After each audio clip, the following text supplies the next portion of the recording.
नमस्कार मित्रों और विद्यार्थियों।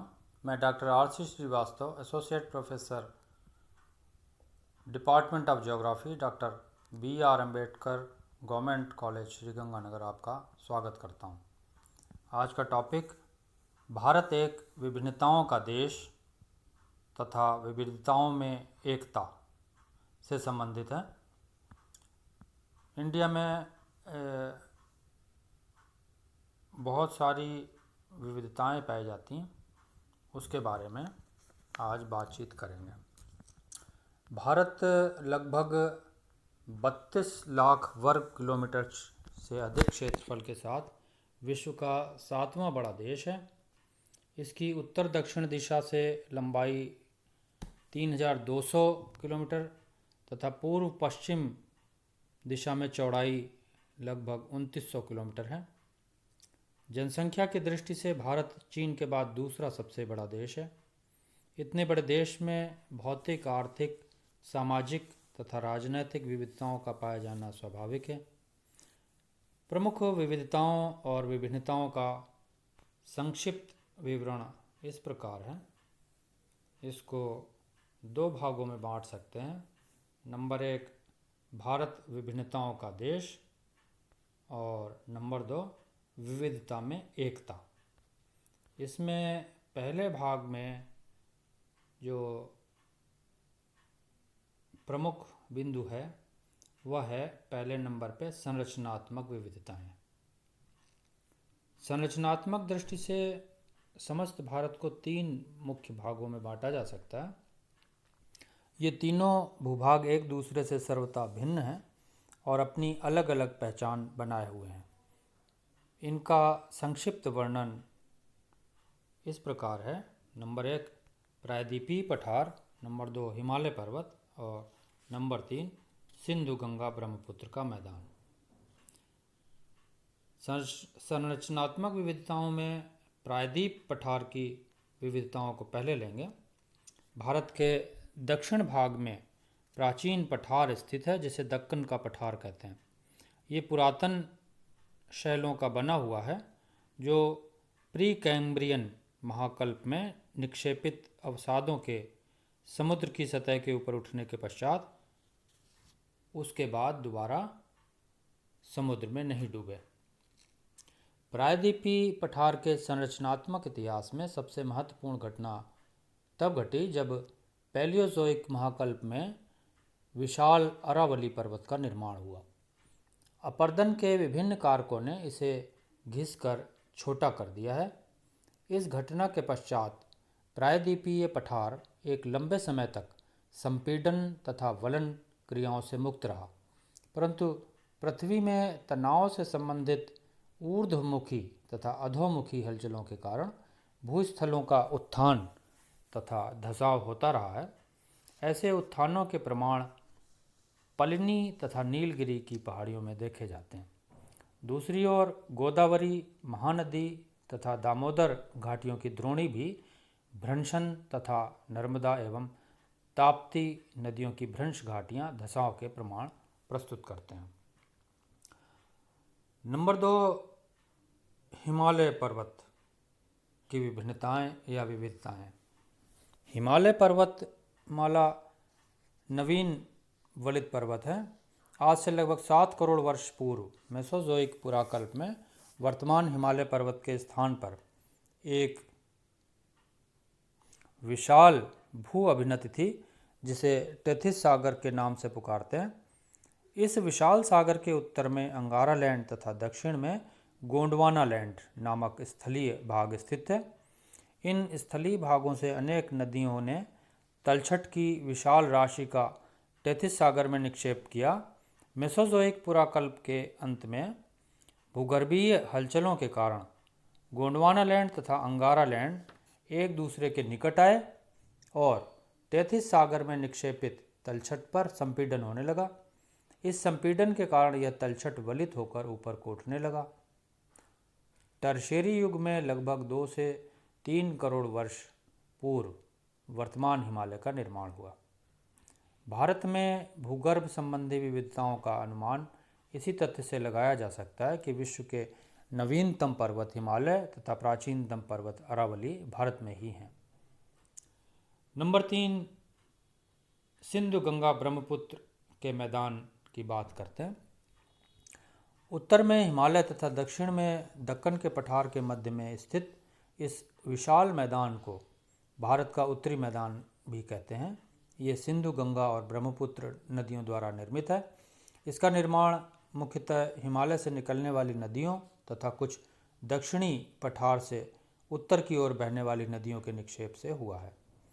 सुंदरवन के डेल्टा के निरंतर बढ़ते हुए रूप से इस बात का प्रमाण मिलता है कि इस विशाल मैदान का निर्माण अब भी जारी है। नंबर 2, धरातली विविधताओं की बात करेंगे। धरातल संबंधी विविधताएं जितनी भारत में पाई जाती हैं उतनी किसी अन्य देश में शायद ही पाई जाती हों। इसके उत्तर में गगनचुंबी हिमालय पर्वत श्रेणियाँ हैं। ये विश्व की सबसे ऊंची पर्वत श्रेणियाँ हैं जिनका अधिकांश भाग बर्फ से आच्छादित रहता है। बहुत सी चोटियाँ 8000 मीटर से भी अधिक ऊंची हैं। भारत की प्रमुख पर्वत चोटियों के नाम कंचनजंगा जिसकी ऊंचाई लगभग 8500 मीटर, नंदा देवी जिसकी ऊंचाई लगभग 7800 मीटर, कामेट पर्वत जिसकी ऊंचाई भी 7756 मीटर है और त्रिशूल आदि हैं।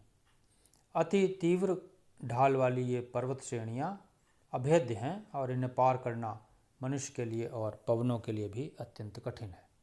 यही कारण है कि भारतीय उपमहाद्वीप शेष एशिया से भिन्न है और इसकी अपनी भौगोलिक पहचान है। हिमालय के विपरीत उत्तरी मैदान एकदम मंद ढाल वाला है और कहीं भी समुद्र तल से इसकी ऊंचाई 300 मीटर से अधिक नहीं है। नदियों द्वारा उपजाऊ मिट्टी का निक्षेप करने से इस मैदान की गणना विश्व के सर्वाधिक उपजाऊ मैदानों में की जाती है। उत्तरी मैदान के दक्षिण में भारत का प्रायद्वीपीय पठारी भाग है। यह विश्व के प्राचीनतम भूभागों में से एक है जहां नदियां प्रौढ़ावस्था को प्राप्त कर चुकी हैं।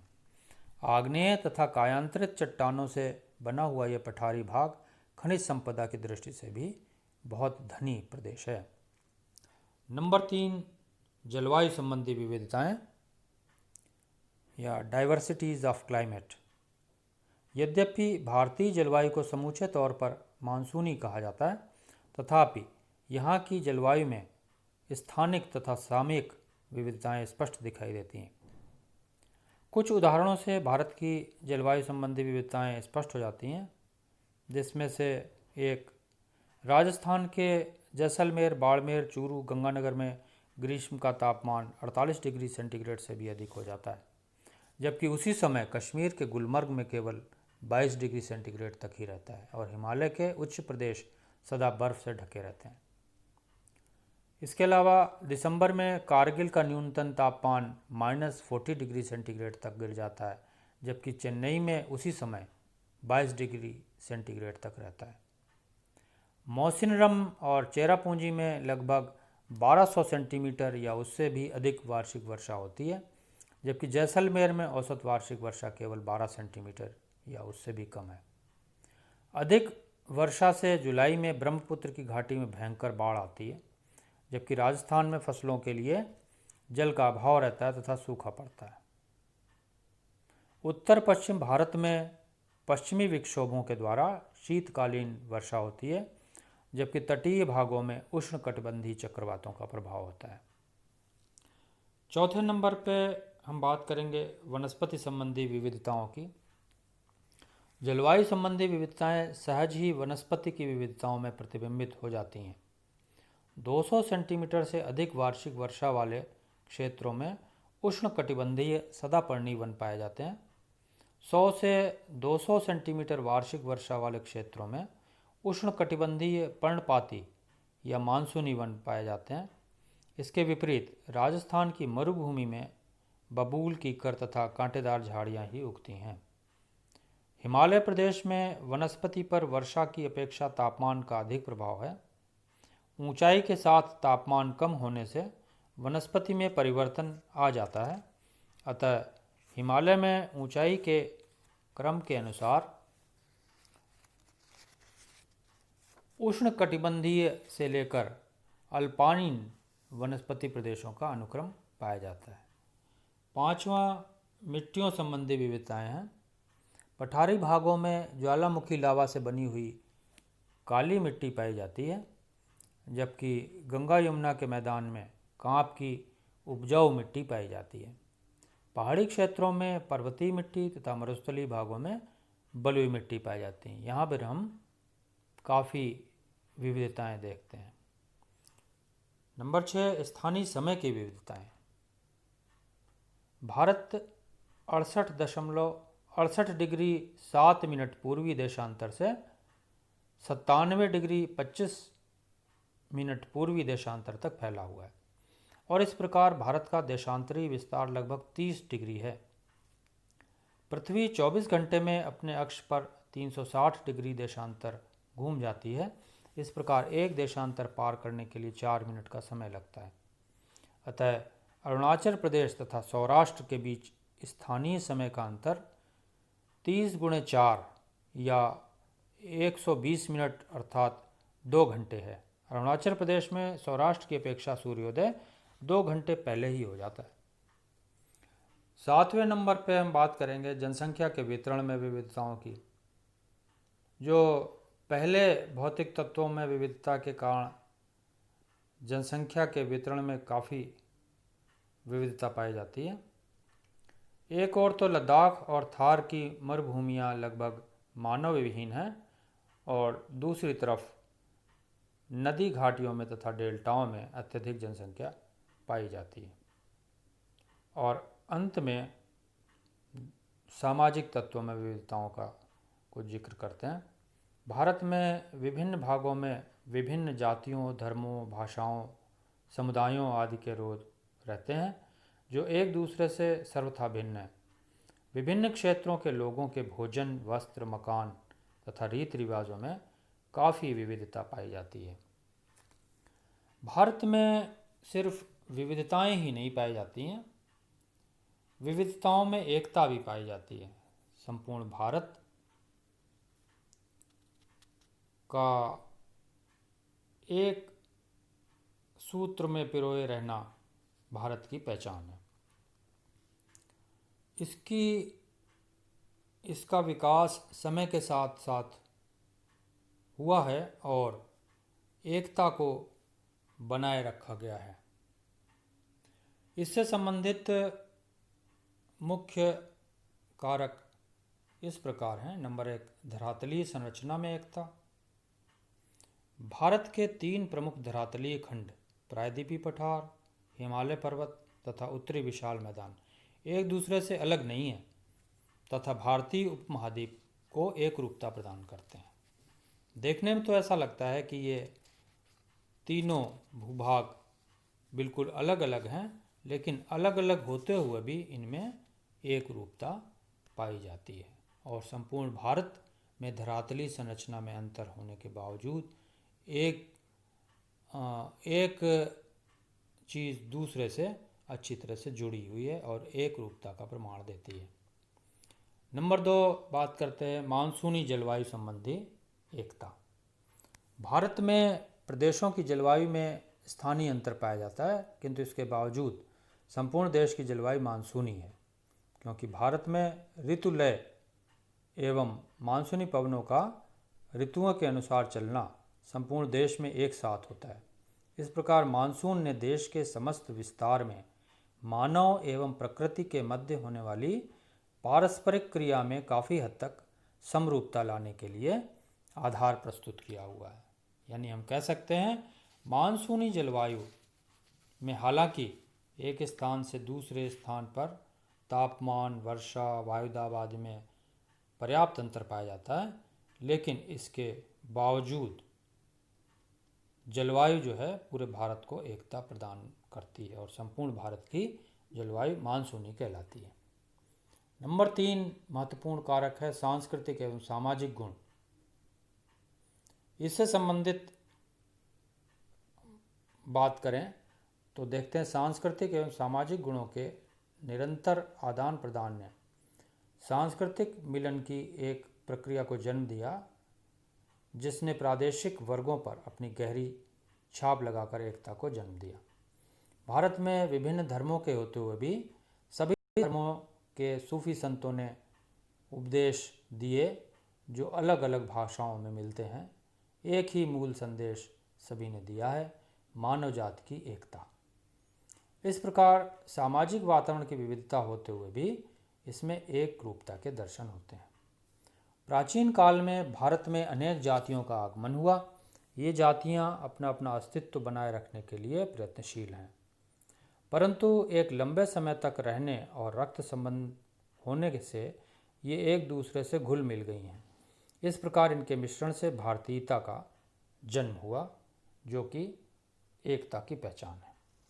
भारत में विभिन्न क्षेत्रों में अलग अलग भाषाओं के होते हुए भी उनमें एक सूत्रता दिखाई देती है, क्योंकि लगभग सभी भाषाओं जैसे हिंदी, बांग्ला, गुजराती, मराठी, उड़िया, मलयालम, तमिल, तेलुगु, कन्नड़, असमी, नेपाली आदि भाषाओं का विकास मूल भाषा संस्कृत से ही हुआ है। चौथा, अंतः प्रादेशिक आर्थिक एवं व्यापारिक संबंध संबंधी एकता। प्राचीन काल से ही भारत के विभिन्न प्रदेशों से एक दूसरे क्षेत्र में तथा विदेशों में भी व्यापारिक संबंध रहे हैं। इस कारण से विभिन्न क्षेत्रों में समन्वय की भावना बढ़ी और आर्थिक संपन्नता आई। प्राचीन विश्व में भारत को सोने की चिड़िया के रूप में देखा गया। वर्तमान में भी विभिन्न यातायात एवं संचार के साधनों से ग्रामीण शहरी दूरियां मिटी हैं तथा सभी क्षेत्रों में समन्वय तथा जुड़ाव नजर आ रहा है। इसी प्रकार देश के अन्य प्रदेशों के निवासियों में भी एक दूसरे से संपर्क बढ़ा है। इस प्रकार ये बात पूरी तरह से उचित दिखाई देती है कि भारत की विशालता के कारण काफ़ी विविधता होने के बावजूद इस प्रकार के भौतिक तथा सांस्कृतिक, सामाजिक, आर्थिक एवं राजनीतिक तत्व मौजूद हैं कि संपूर्ण देश में एकता दिखाई देती है। भारत की विविधता एक दूसरे की विरोधी न होकर एक दूसरे की पूरक बनी हुई है, जो संपूर्ण भारत को एकता के सूत्र में पिरोए हुए है। आज की बात यहीं पर समाप्त करते हैं। आपने जो आज की बात सुनी उसके लिए आपको बहुत बहुत धन्यवाद।